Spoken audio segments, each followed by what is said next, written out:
So right now we're implementing a new CMMS, and we're thinking about how does this look 5 years from now? What do we want it to do? What is the data that we want to get from it? So we're really in the weeds here trying to figure out what do we want this system to do, and whether that's using it to create job plans, do asset hierarchy, go through the bill of materials, and with all the equipment being brand new, this is a great time to do it and roll all this out. So it's really exciting to see everybody take ownership and learn the equipment and implement this new great system that I think is going to be really. CMMS Radio talks about all things CMMS, computerized maintenance management software, focused on maintenance management. It's the people, the process, and the culture that make your CMMS journey a success.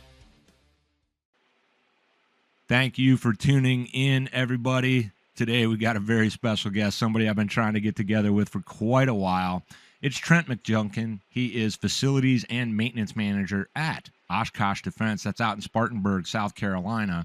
We're going to learn about his journey, how he's striving for maintenance excellence, and there's a recent presentation that he had done that we want to talk a little bit about. And I also want to explore kind of his approach to CMMS. We're not going to talk about products right now, but how he leverages that to further empower excellent maintenance culture. By the way, he's a CMRP and a great leader. I've talked to his team. That's a fact. And let's get to know this man. Trent, welcome to CMMS Radio. Thanks, Greg. Happy to be on the podcast. Yeah, I know we've been working on this, and you're going around all the different, sites you got to go to and doing off-sites, all that kind of stuff. So what I typically want to start out with is, where did your journey start into this big bad world of maintenance, and kind of bring us up to present day? You go back as far as you want, and just we're just chopping it up like boys here. All right. So back in high school, I was at a high school career center, and I took the welding program there, and I found out that I would not be a career welder. As fun as it was, and as much fun as I had being a welder in high school, I realized I'm not good enough to eat and, live. So I had to pick something else. So I ended up at a technical college and majored in industrial electronics. Ended up landing a job as an intern at Schneider Electric, Square D. A lot of people have heard about them. Did that for about a year. Learned a lot about motor controls, and then started at BMW. Was there for almost 10 years. BMW is where I really cut my teeth and learned a lot about the maintenance world from the guys on the floor there. And then a few years ago, joined Oshkosh Defense to launch this new facility in Spartanburg. It's a great story, and you and I hadn't talked about the Schneider Electric. I had heard a little bit from some of your team about the BMW, but what's cool for me is I'm like, man, I'm looking at this young dude, and he's already got this number of years in industry, multiple places, and what starts to happen, and I kind of learned this I was at Reliable Plant last week, and one of your team members, Nate, and I were hanging out. But what happens at these conferences like this is, the more you go, you start hearing more and more about these different journey stories and how people get exposed, and it all it culminates. And then as you continue in this journey, you can get to the next place and do even better and better. So you leave the last place better than when you got there, and then you go on and do great things, and you're building reputation, expertise. And I was told that you're really into, like hearing from your guys and hearing from your team. And if you've ever listened to any episodes on CMMS Radio, it's one of the things when we talk about CMMS, we don't really care about products. We care about people and process. So can you talk to us a little bit about just that general approach you have to including your team and making sure that why is all good for everybody, and then kind of roll it into when you use software, but no product mentioned? Right. Well, I think if you've been in any kind of leadership role for any length of time, you know that there's not a bad idea on a whiteboard. But once you try to implement it, it may not be as great of an idea as you had originally thought. So what I found that I appreciated as a technician is if someone would come to me and say, hey, what problems are you having? How would you go about solving this problem if you were the decision maker, or what would you do next? So I try to start there and say, all right, what are the issues that you're having? And is there a process that we can put into place that they're not aware of? Do we have a broken process? Or if we have the systems and processes in place already, is there a piece of technology that we can add to kind of add some horsepower to that individual? But just putting in that investment into your team members and letting them know that, hey, your leader or your manager or whoever does really care about what you think, and they're the experts here. It doesn't rank, title, none of that matters if you don't have people who feel like they're in control of the work they do and they can take pride in what they do. That's not only refreshing, and we hear it out and about, different podcasts, whatever people we're talking to, but that's what we all want, because we're trying to do great work wherever you're at, right? Even some of the people that sit behind a desk, although I think we would all agree, take time on some regular frequency to go and see, walk the plant floor, talk to your people, find out what's going on. Do they have these ideas? So I think that's really cool. What I've learned from a lot of these people in the last couple of years, having them on the podcast, is that leadership is really about kind of going to your team, these guys and gals, and saying, hey, what do you guys need from me? What can I do for you? As opposed to what a lot of people think, they think leadership's about, hey, go do this, don't ask me any questions. Whereas you're talking about the opposite. Ask me questions. Bring me your ideas. Is that kind of how it really works when you get into these conversations? Like, hey, you say whatever and you're not going to get jammed up? Yeah. I mean, you want that level of candor with your team. We work with professionals. You hire them because of their skill set and their character and their attitude, hopefully. But you want them to come to you and say, hey, this isn't working, and here's what I would do differently. And you have to make sure that you're making yourself accessible. I'm not terribly an office guy. I'll have a fold-up table, and I'll have a roll-around office chair, and I'll go where the hot spots are. And I think a lot of us could stand to do that a little bit more. I've learned a lot from my team by doing that. We'll do what we call a blitz. And the blitz is just like in football. Everybody goes after the same thing. So we go wherever the problem is, wherever we deem we need improvement, we'll all go and we'll all collaborate. Because if you have to walk 10 minutes to get to Trent's office, is it really that big of a problem? Or if Trent's 10 feet away, which is easier? So I try to make myself as accessible as I can for everybody on the team so that I can give them the same experience that I had when I was coming up. I don't know, it's kind of weird, maybe funny, ironic, but it reminds me like when you're at a hospital or maybe a university hospital setting and you've got like this whole team that kind of comes in and they're all collaborating and talking about the exact same case. I mean, so it's a lot like that, so that you're all right there. I think that's a great strategy. I know when I was growing up, anytime I was in some kind of a plant, and I wasn't necessarily an operator, but I might have been in facilities maintenance doing, maybe I was the janitor or whatever.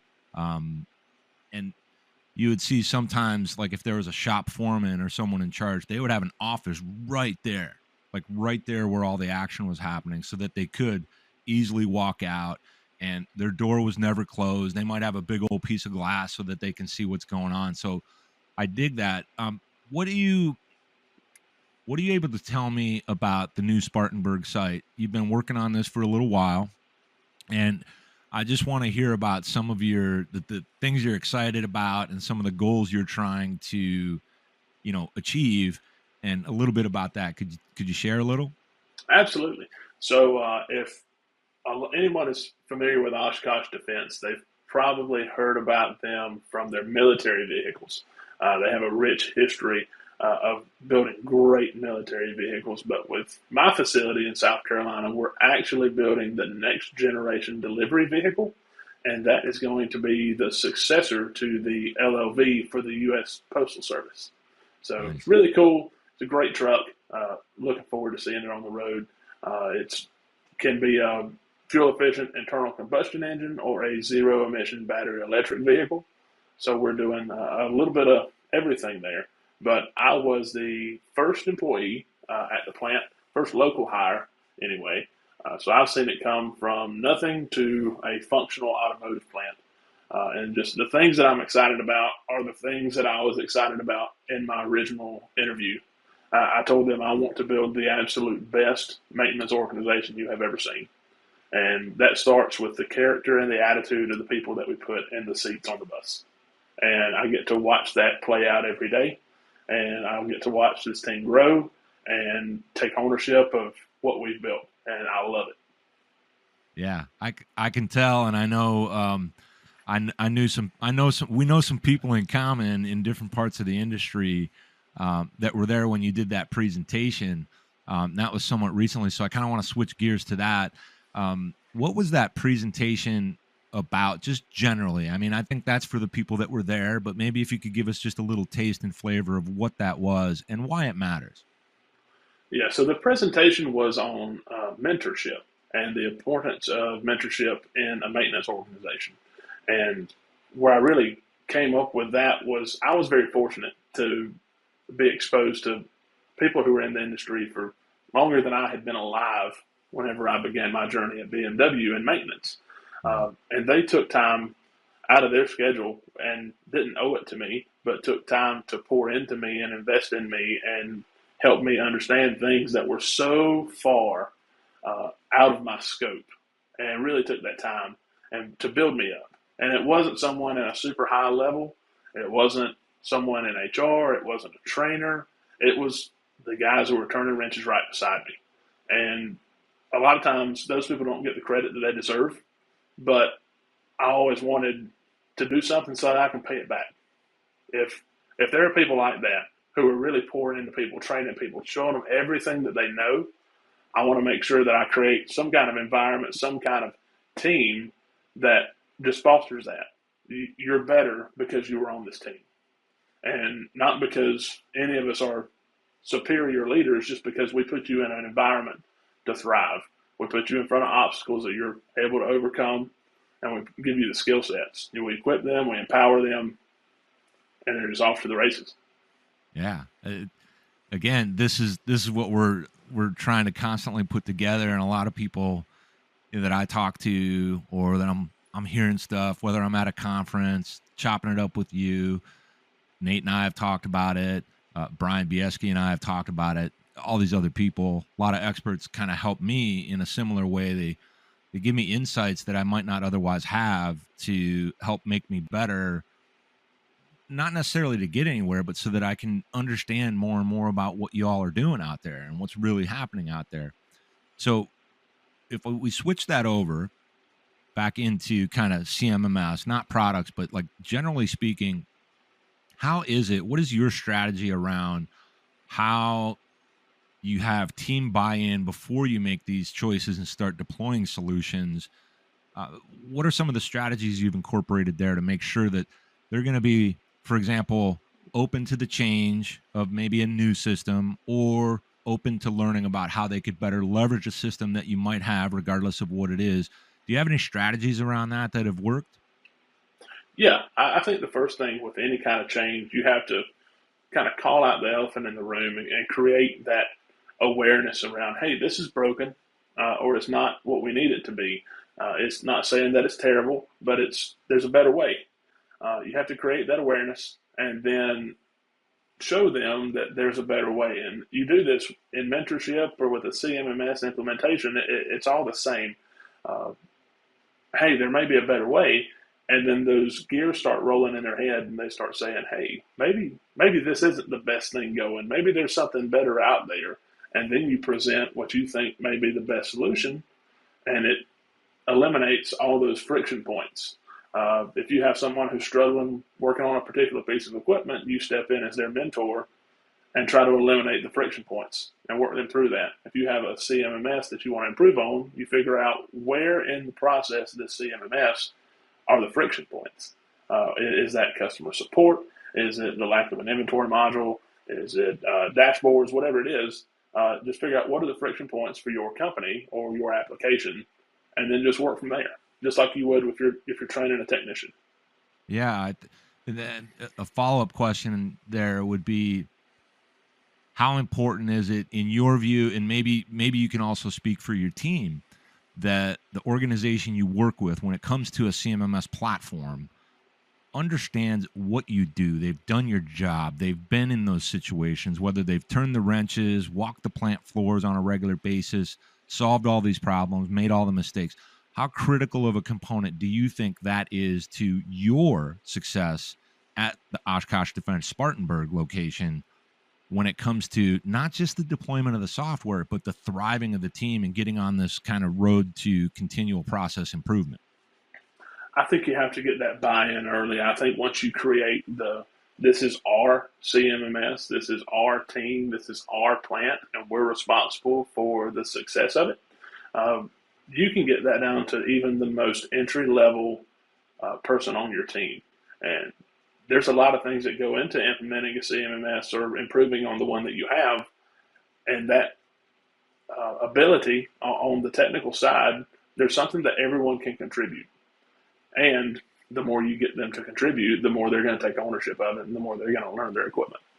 Right. And the company providing it, like if they have people on staff, let's say in customer success or some support capacity, or maybe the people that are working on your deployment, if they have, resources and people that have been in these roles as well, now they understand you and they can give better guidance, and they're not trying to force anything on you, but we like to say on the podcast, they get it. And what we mean by that is that they're focused on understanding and then adding value and driving the inputs that give you the outputs you're after. And I think that makes a difference. There's a lot of great software out there, but there's a lot of people at the software companies that still, and I mean this nicely, have a lot to learn. And it's cool when you have people at those orgs that really understand you. I mean, for example, I mentioned early on that you're a CMRP.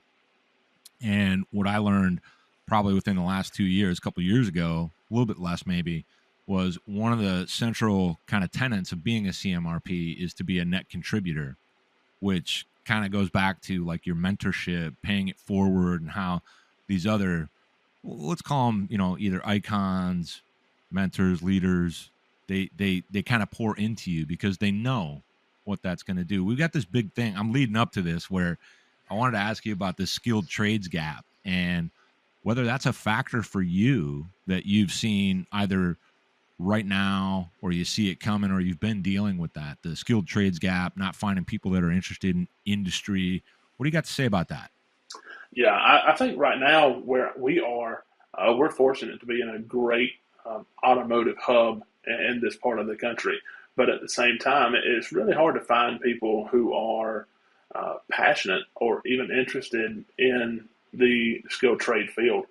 So I think you have to get a little bit unique. You have to look in a few places that you normally wouldn't and leverage some resources that you maybe didn't think of before.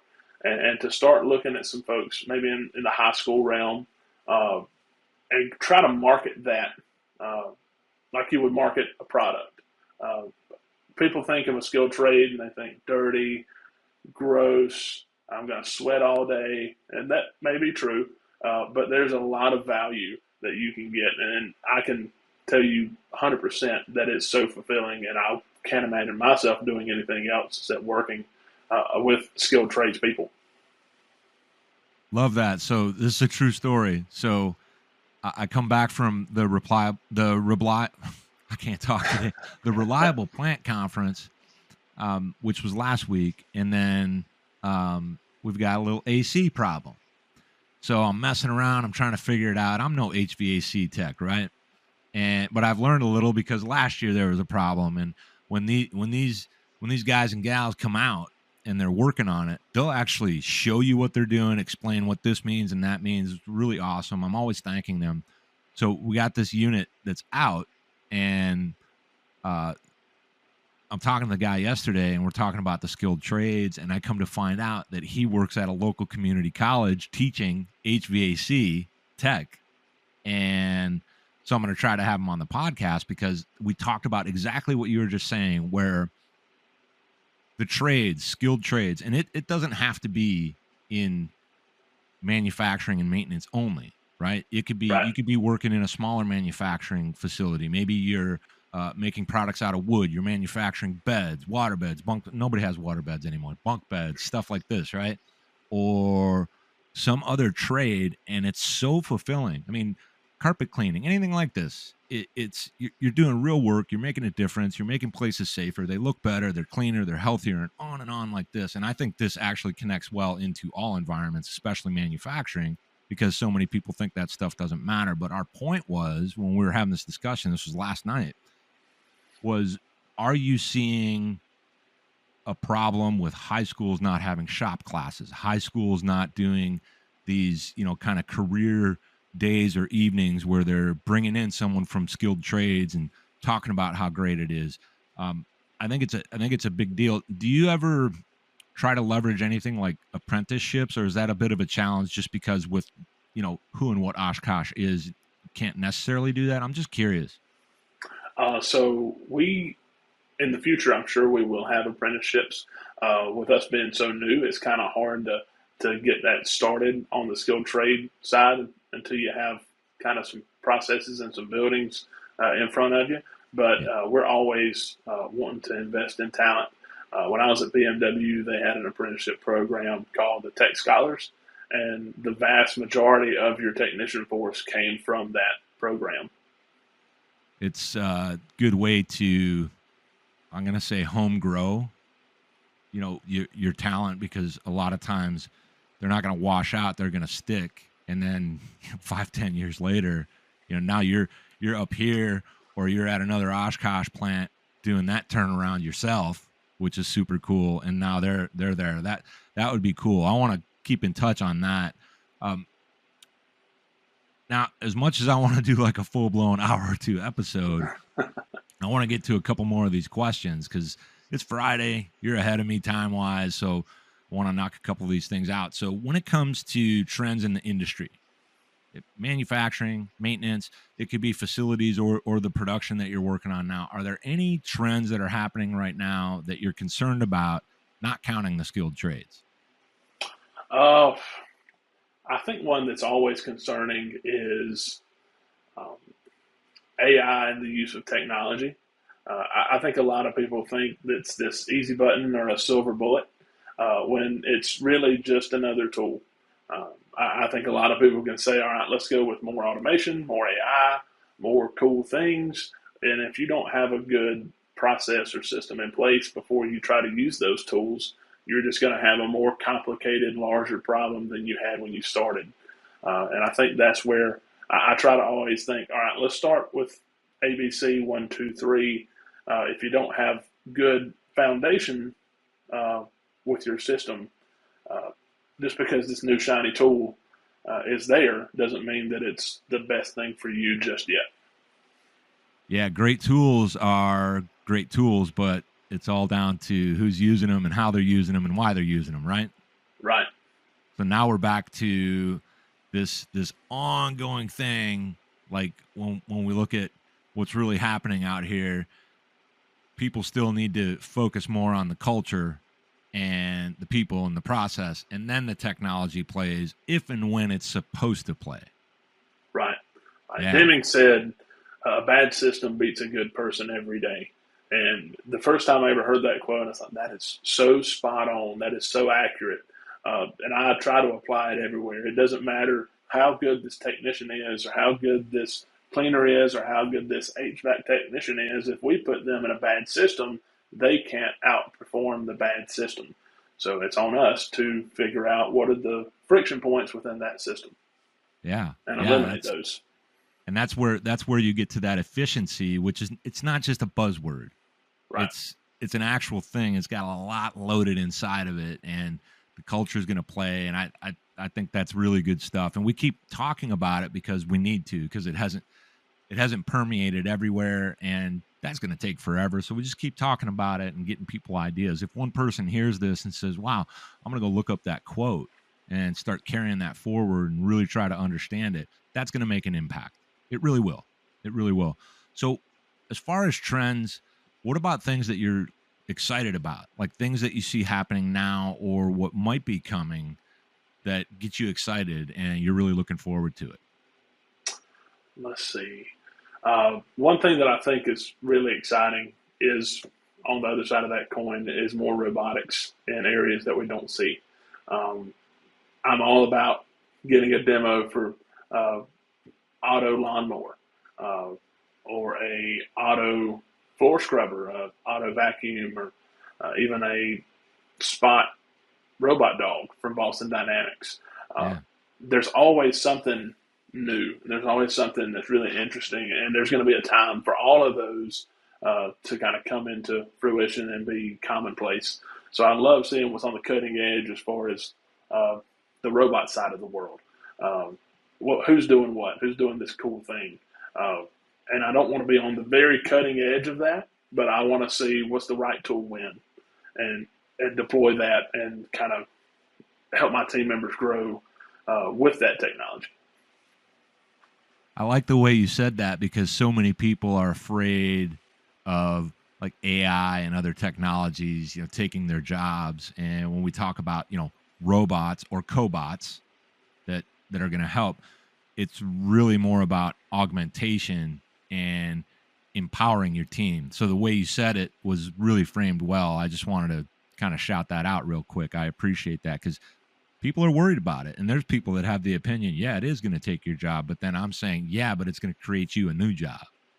Yeah. Which is kind of what we want. Like you can be even better at what you do because you got this robot doing a few things that now you don't have to do it, but it's not like a magic button. It's more like an augmentation to what you already do. How about this? Let's jump to the fun question segment because I've been chomping at the bit to ask you some of these fun questions. And the very first one is, what is your favorite music, Trent? Oh, anybody that knows me knows that I love sad country music. It is what makes me happy. I love it. You have a favorite artist? I try to listen to as many as I can.